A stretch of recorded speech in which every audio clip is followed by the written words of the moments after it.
Class 11th, we are starting with a new chapter, states of matter, gaseous and liquid. So this is your chapter 5 in your book, and when you'll see, please, again I am telling you, always focus on the reduced syllabus. You have a reduced syllabus and we have to work on that only. In your books there are many topics, but that are not coming in our course, and I have already mentioned you the reduced syllabus. So let's start. Whatever I am making the videos is according to the reduced syllabus, so please focus on it. And we are seeing the videos, please mark the syllabus in your books also. So in this topic, state of matters, if you remember your childhood, I think you are quite aware of the all the three states of matter.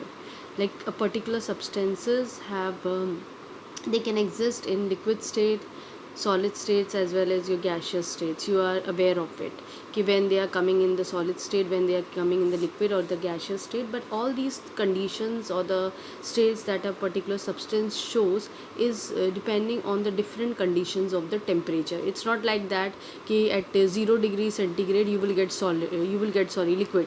At 0 degree centigrade the state of matter will be solid. So it has a definite temperature.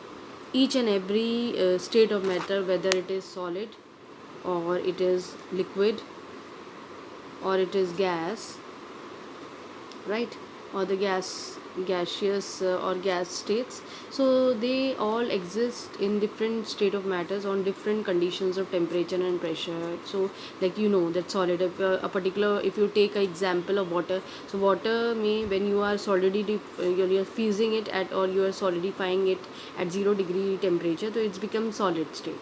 और वही अगर आप उसको melt कर दीजिए normal temperature में, तो it becomes liquid, है ना. बॉइलिंग स्टेट्स पे अगर आप ले जाएं तो भी वो गैसेस में कन्वर्ट हो जाता है. Then it is at 100 degree temperature gases are coming out, water vapours are coming out, and it gives us a gaseous state.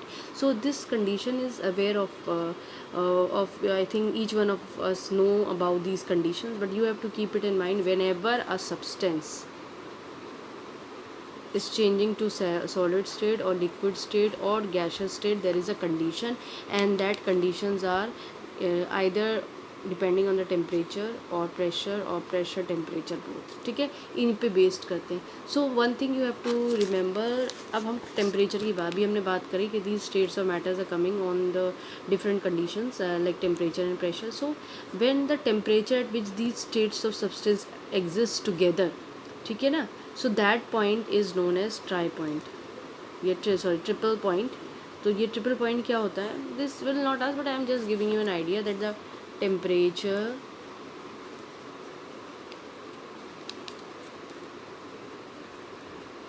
at which these three states of substance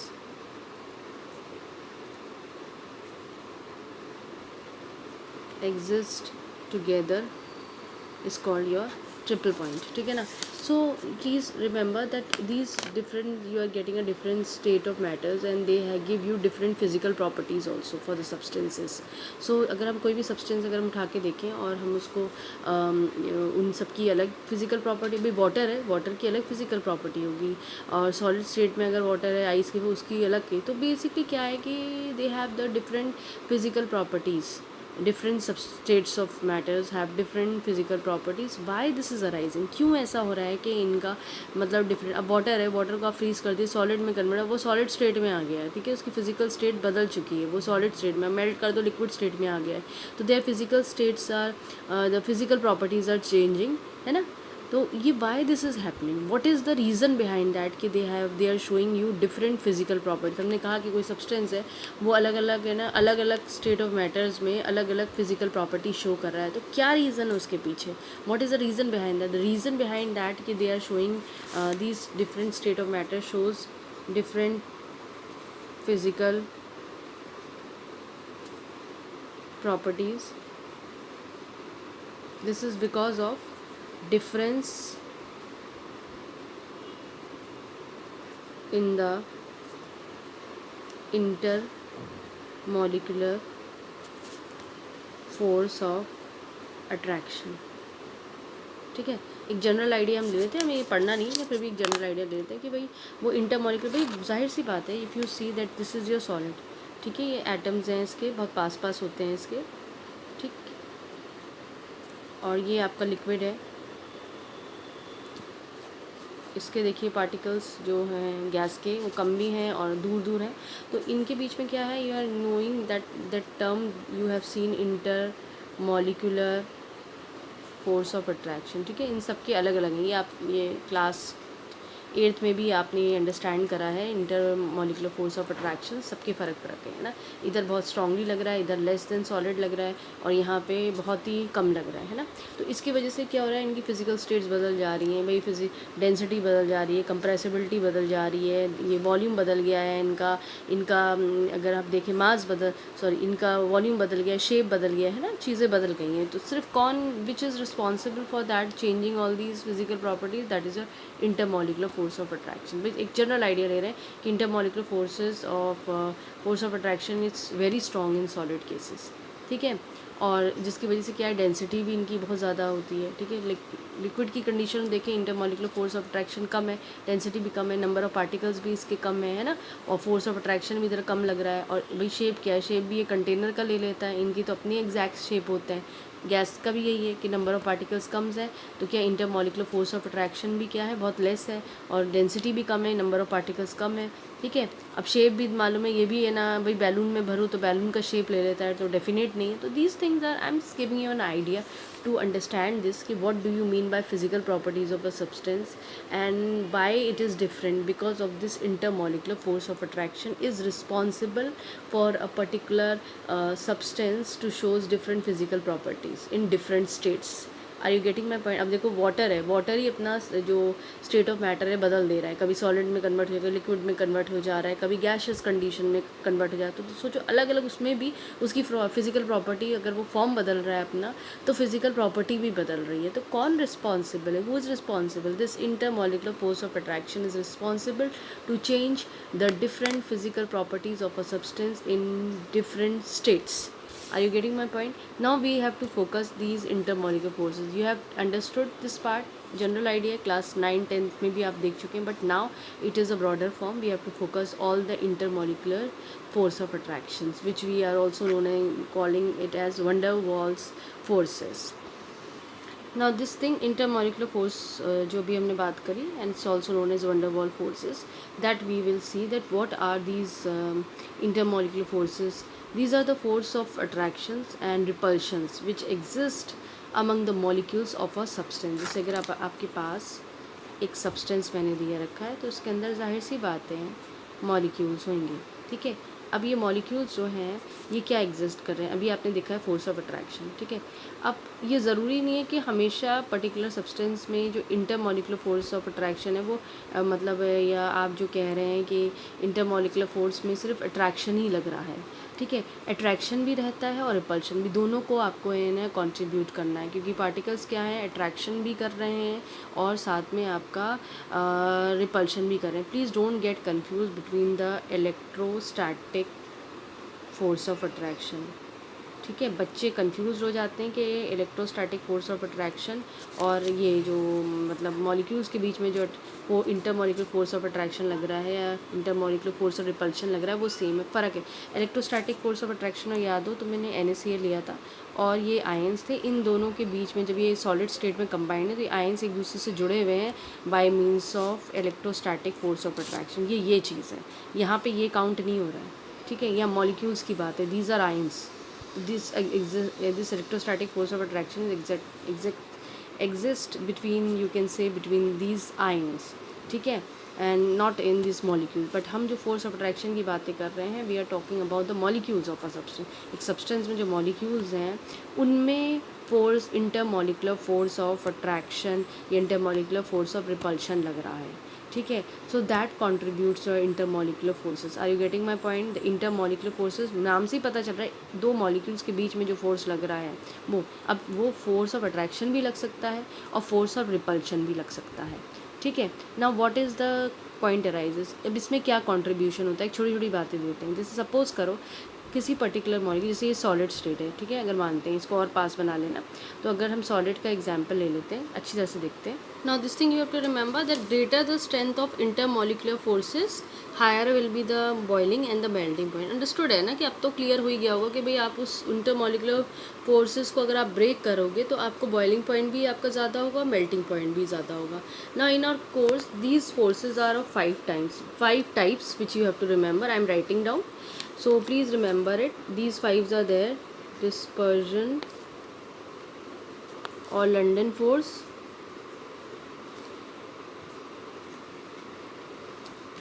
second is your dipole force, third is dipole induced dipole force,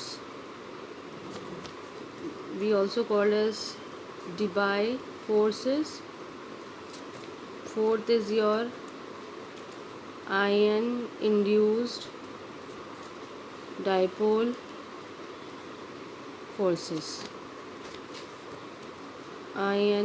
Fifth is ion dipole interaction.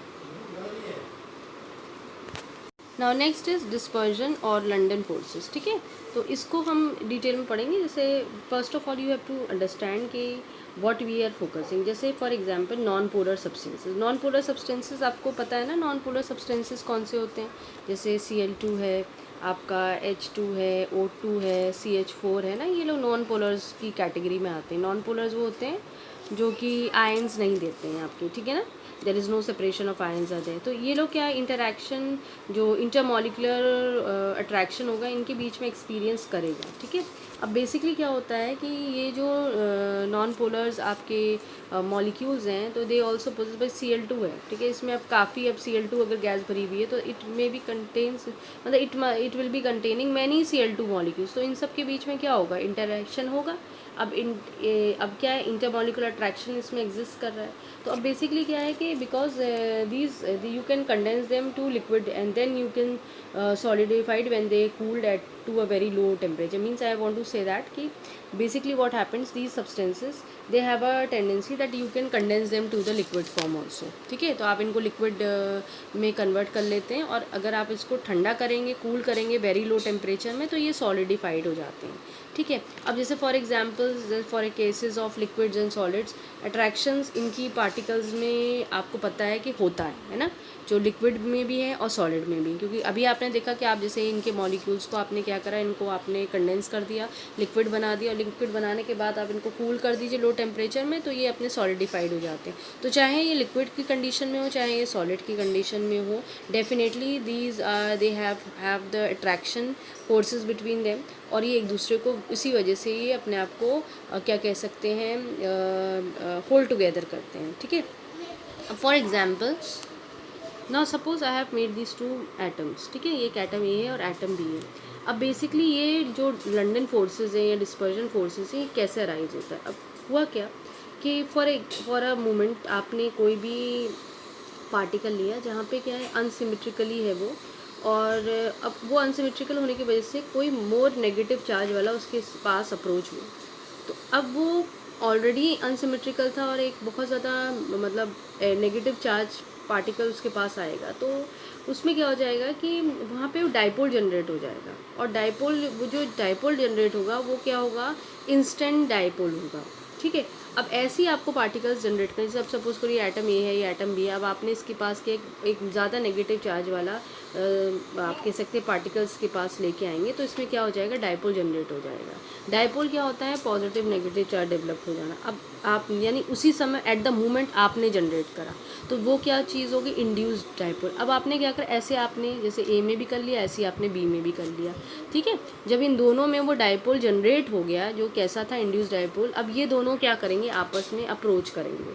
ठीक है। तो इनके बीच में जो कह सकते हो ना, ये दोनों आपस में, ये दोनों एटम्स जो हैं, इनके पास क्या है, टेम्पररी डाइपोल है। कम परमानेंट डाइपोल तो है नहीं, क्योंकि आपने अब जैसे ही आप वो मोर नेगेटिव पार्टिकल को हटा देंगे, वो डाइपोल आपका रिमूव हो जाएगा। तो ये डाइपोल्स इन दोनों में जो इंट्रोड्यूस हुए वो इंस्टेंटेनियस डाइपोल इंट्रोड्यूस हुए, तो इसलिए इंड्यूस डाइपोल हुए। अब इन दोनों ने आपस में अट्रैक्शन, इन दोनों के बीच में अट्रैक्शंस हुए, और वो जो अट्रैक्शन हुआ, अभी जाहिर सी बात है ना, दोनों में टेम्परेरी डाइपोल, ए एटम में भी टेम्परेरी डाइपोल जनरेट हो गया, बी में भी। अब इन दोनों के बीच में अट्रैक्शन होगा जब, तो उस अट्रैक्शन फोर्स को हम क्या कहेंगे, London force. Are you getting my point? दो एटम्स लिए थे हमने, ये दोनों एटम्स जो थे नॉन पोलर थे, इनमें आपने मोर नेगेटिव एटम्स को इनके पास लाया, और जिसकी वजह से, ठीक है, अब ये दोनों नॉन पोलर्स थे, इसके पास मोर नेगेटिव चार्ज वाला आया, तो इसने क्या हुआ, इलेक्ट्रॉन डेंसिटी डेवलप्ड हो गई। अभी अनसिमेट्रिकली हो जाएंगे, और क्या हो गया कि भाई इसमें क्या हुआ, डाइपोल जनरेट हुआ। अब उस पार्टिकल में इंस्टेंट डाइपोल जनरेट हुआ, जो किसकी वजह से हुआ, इलेक्ट्रॉन डेंसिटीज़ की वजह से, जो उसके नियर एटम्स की वजह से था। अब ये हुआ इंड्यूस डाइपोल, इसमें हो गया। अब दो इंड्यूस डाइपोल आपने ऐसे जनरेट कराए, इन दोनों के बीच में अट्रैक्शन हुआ, उसको आपने लंडन फोर्स या डिस्पर्शन आपने फोर्स का नाम दे दिया। It's clear with you? So please strength of, अब इसमें स्ट्रेंथ भी आती है कि लंडन फोर्सेस की स्ट्रेंथ आपकी क्या फैक्टर्स पर रिस्पॉन्सिबल होता है, मॉलिकुलर शेप क्या है, number of atoms in the molecules क्या हैं, और ना polarisability of electron cloud of a particles वो कितना है, तो इतना आपको लिखना पड़ेगा। ठीक है। Now next topic is, now the next part is dipole force. Now how it will arise, suppose आपने पोलर मॉलिक्यूल्स पढ़े हैं, ठीक है। पोलर मॉलिक्यूल में आपको बहुत अच्छी तरह से पता है, HCl is the best example. तो HCl जो था, इसमें पोलर मॉलिक्यूल इसीलिए से गिना गया क्योंकि it shows partial charge separation. अगर आपको याद हो तो हमने क्लास 10th में पढ़ा है, कोवेलेंट कंपाउंड था ये, और इसमें पार्शियल पॉजिटिव पार्शियल नेगेटिव आता है, तो पार्शियल चार्ज सेपरेशन इसमें दिखता है। ठीक है। अब बेसिकली क्या हुआ यहाँ पे, आपने भाई HCl अगर आपने किसी कंटेनर में भरा हुआ है, चाहे गैस के फॉर्म में, लिक्विड, सारे HCl के मॉलिक्यूल्स आएंगे और सबके सब पोलर मॉलिक्यूल्स होंगे।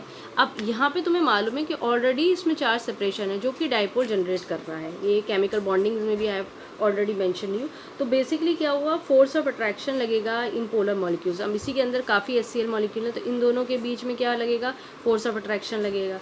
ठीक है। अब क्या हो जा रहा है कि यहाँ पे जो डाइपोल जनरेट हो रहा है, ठीक है, वो कैसा है, अपने आप खुद में ही इनके पास पार्शियल चार्ज सेपरेशन है, तो ये कैसा डाइपोल है, ये आपका परमानेंट डाइपोल है। ठीक है। इसमें भी परमानेंट डाइपोल है, इसमें भी परमानेंट डाइपोल है।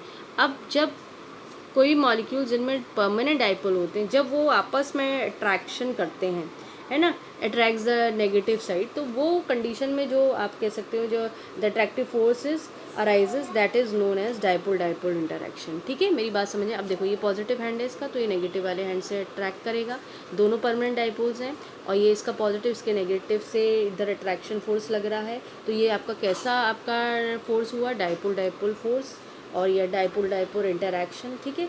एक बात ध्यान रखना, ये परमानेंट डाइपोल्स की वजह से अराइज हुआ है। अभी आपने लंडन फोर्स को देखा था, लंडन फोर्स से ये ज़्यादा स्ट्रॉन्ग होता है। Are you getting my point? It is much stronger than the London forces. Any doubts in it? One more thing which I have to explain you about the intermolecular forces decreases when you increases the distance between the dipole. अगर इन दोनों के बीच में दूरी बढ़ जाएगी, तो जो dipole dipole forces हैं या interaction, it will decreases. So that point is clear to you all. Now I'm just giving you a small idea of it. You can see that, so you can copy it, that what I have said just now in dipole forces, and over here also the portion from the dispersion or London forces. ठीक है। Strength also you can copy it from here. Now next is dipole induced dipole, and or you can dipole induced dipole forces or Debye forces. Now how this arises? Suppose over here this particular forces arises between the polar molecules and the non-polar molecules. Now you know that the polar molecules always contain the permanent, ठीक है, dipole होता है। ठीक है। और non polar में तो dipole होता नहीं, आपको इंट्रोड्यूस कराना पड़ता है। ठीक है। तो बेसिकली होता क्या है कि पोलर मॉलिक्यूल को हम अप्रोच कराते हैं एक नॉन पोलर मॉलिक्यूल्स के पास, तो जो नॉन पोलर होता है उसमें भी डाइपोल इंड्यूस हो जाता है, और वो क्या हो जाता है, इंड्यूस डाइपोल होता है। जैसे फॉर एग्जांपल आपने पोलर मॉलिक्यूल लिया रखा है, ए है या बी है, सपोज करो इसमें पॉजिटिव पार्शियल पॉजिटिव है या पार्शियल नेगेटिव है, डेल्टा से रिप्रेजेंट कर लेना। ये 8 नहीं है, ठीक है। अब ये नॉन पोलर मॉलिक्यूल इसके पास आया, तो इसमें भी क्या हो जाएगा, इसमें इंड्यूस, भाई ये नेगेटिव वाला है, तो इसमें क्या हो जाएगा, आपका इंड्यूस डाइपोल जनरेट हो जाएगा, ठीक है। ये क्या है आपका induce dipole, induce dipole is been there. और ये क्या है आपका,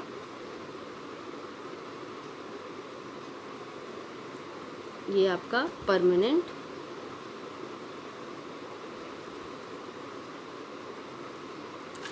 डाइपोल यहाँ पे होता है, और यहाँ क्या है आपका इंड्यूस डाइपोल होता है।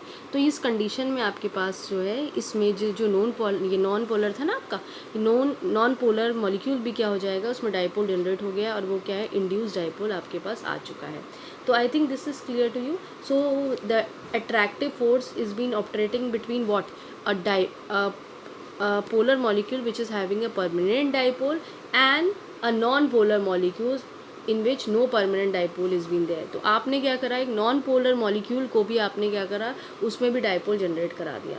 तो I think this is clear. So जैसे फॉर एग्जांपल अगर हम एक लेते हैं कि acetone and carbon tetrachloride, ये एक बेस्ट एग्जांपल है, ठीक है। ये भी आप ले सकते हैं, acetone and carbon tetra chloride.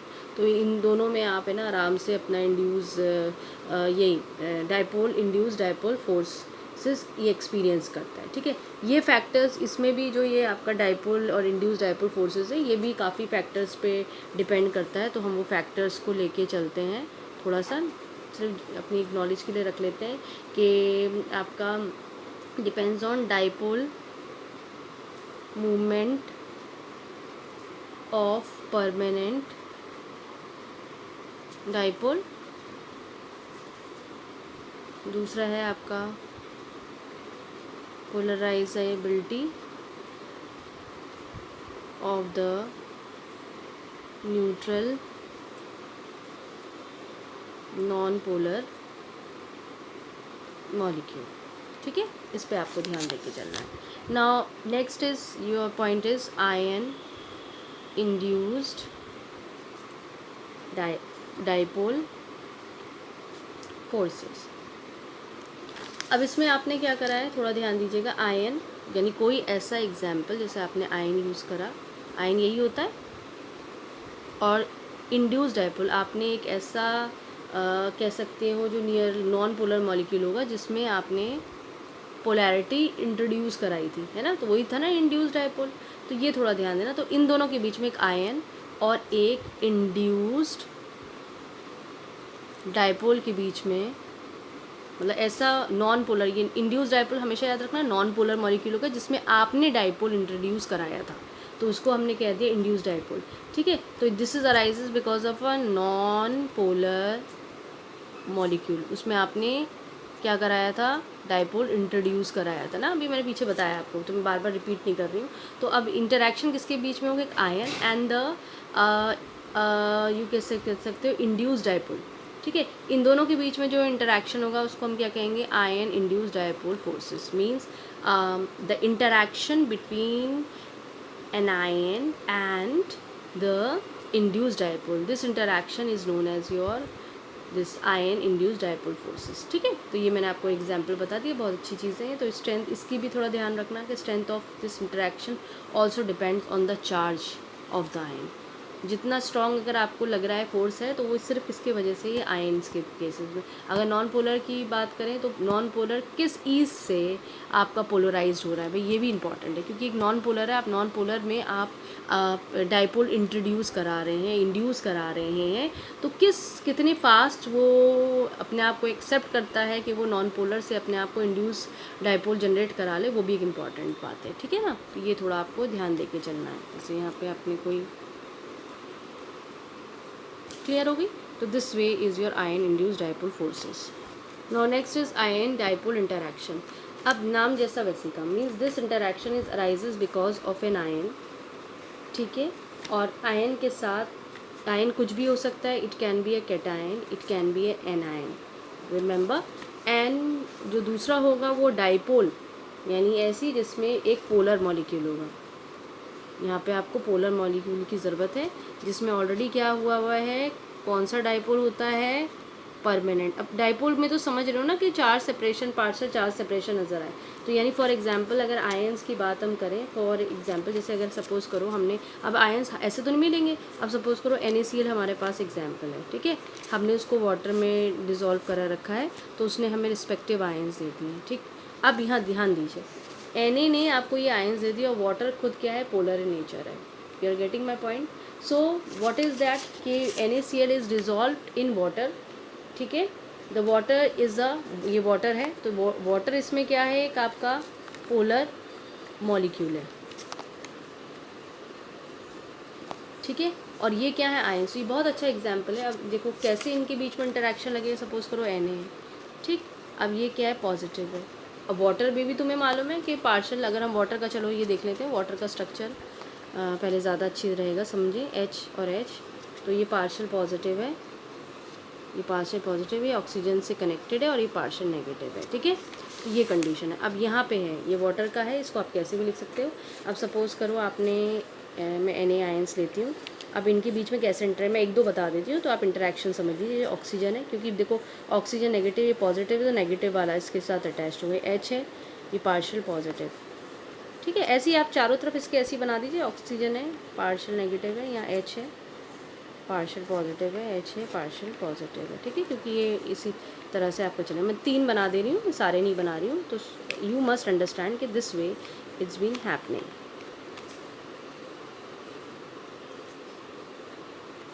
It's clear to you. तो देख लिया कि कैसे इंटरेक्शन जनरेट हो रहा है। अब इसमें भी देखो स्ट्रेंथ की बात होती है। अब जैसे ये तो नेगेटिव पॉजिटिव वाला, अगर आप यही चीज़ बेटा अगर आप नेगेटिव वाले के साथ करेंगे, जैसे Cl आयन है, ठीक है, नहीं तो एक बना दे रहे हैं आपको, तो ये किससे अटैच्ड होगा, अब ये उल्टा हो जाएगा, O यहाँ लिखोगे, H यहाँ लिखोगे, क्योंकि भाई H क्या है, पॉजिटिव है ना, पार्शियल पॉजिटिव, ये पार्शियल नेगेटिव है। तो आप ऐसे कर दो, H partial negative, sorry partial negative, partial positive. Are you getting my point.